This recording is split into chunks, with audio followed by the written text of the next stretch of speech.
আসসালামু আলাইকুম ওয়া রাহমাতুল্লাহি ওয়া বারাকাতুহু। হামিদাও ওয়া মুসাল্লিয়া ওয়া মুসাল্লিমান আম্মা বা'দ। জিলহজ মাস ফাজাইল ও আহকামের তৃতীয় পর্ব। যে যেখান থেকেই দেখছেন সকলকে জানাই আন্তরিক মুবারকবাদ ও অভিনন্দন। জিলহজ মাস অত্যন্ত গুরুত্বপূর্ণ ও মর্যাদা সম্পন্ন একটি মাস। উক্ত মাসের সাথে জড়িয়ে রয়েছে ইসলামী শরীয়তের 8টি বিধান।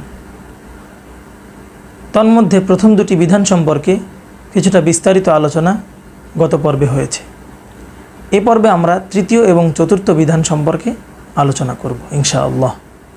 জিলহজ মাসের গুরুত্বপূর্ণ 8টি আমলের তৃতীয় আমল হলো এই মাসের প্রথম 10 রাত বেশি বেশি ইবাদত বন্দেগীর মাধ্যমে কাটানো। কেননা এই মাসের প্রথম 10 রাত অত্যন্ত গুরুত্বপূর্ণ ও ফজিলতপূর্ণ। মহান আল্লাহ রব্বুল আলামিন সূরা ফজরের 2 নম্বর আয়াতে ইরশাদ করেন, ওয়ালায়ালিন আশর, অর্থাৎ শপথ 10 রাতের।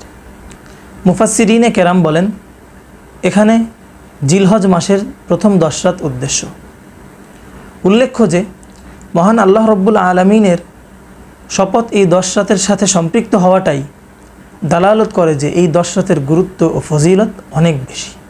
এছাড়াও সুনানে তিরমিজির 758 নম্বর হাদিসে বর্ণিত রাসূল আকরাম সাল্লাল্লাহু আলাইহি ওয়াসাল্লাম ইরশাদ করেন, মা মিন আইয়ামিন আহাব্বা ইলাল্লাহি আন ইউতাআব্বাদা লাহু ফিহা মিন আশরি যিল হিজ্জাহ, অর্থাৎ জিলহজ মাসের 10 দিনে বেশি বেশি নেক আমল করা মহান আল্লাহ রব্বুল আলামিনের নিকট সবচেয়ে প্রিয় কাজ। এই হাদিসের শেষাংশে নবী করিম সাল্লাল্লাহু আলাইহি ওয়াসাল্লাম বলেন, ইয়াদিলু কিয়ামু কুল্লি লাইলাতিন মিনহা বিকিয়ামি লাইলাতিল কদর, অর্থাৎ এই রাতের ইবাদত শবে কদরের ইবাদতের সমতুল্য। সুবহানাল্লাহ। তাই প্রতিটি মুমিন বান্দার উচিত এই 10 রাতের কদর যথাযথ করা। আল্লাহ তাআলা তৌফিক দান করুন।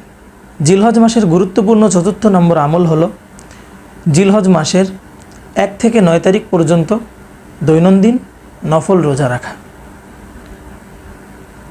এখানে সওয়াব ও প্রতিদানের ক্ষেত্রে 2টি বিষয় লক্ষণীয়।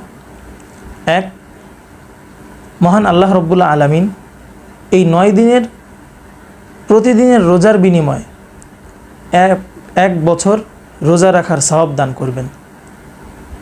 সুনানে তিরমিজির 758 নম্বর হাদিসে বর্ণিত রাসূল আকরাম সাল্লাল্লাহু আলাইহি ওয়াসাল্লাম ইরশাদ করেন, ইয়াদিলু সিয়ামু কুল্লি ইয়াউমিন মিনহা বিসিয়ামি সানা, অর্থাৎ জিলহজ মাসের প্রথম 9 দিনের প্রতিটি রোজার বিনিময়ে আল্লাহ তাআলা পূর্ণ 1 বছর রোজা রাখার সওয়াব দান করবেন।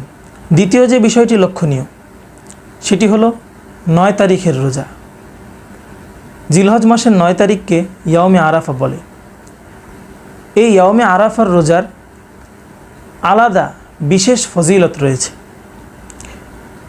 এই মর্মে হাদিস শরীফে রাসূল আকরাম সাল্লাল্লাহু আলাইহি ওয়াসাল্লামের বর্ণনা বর্ণিত হয়েছে।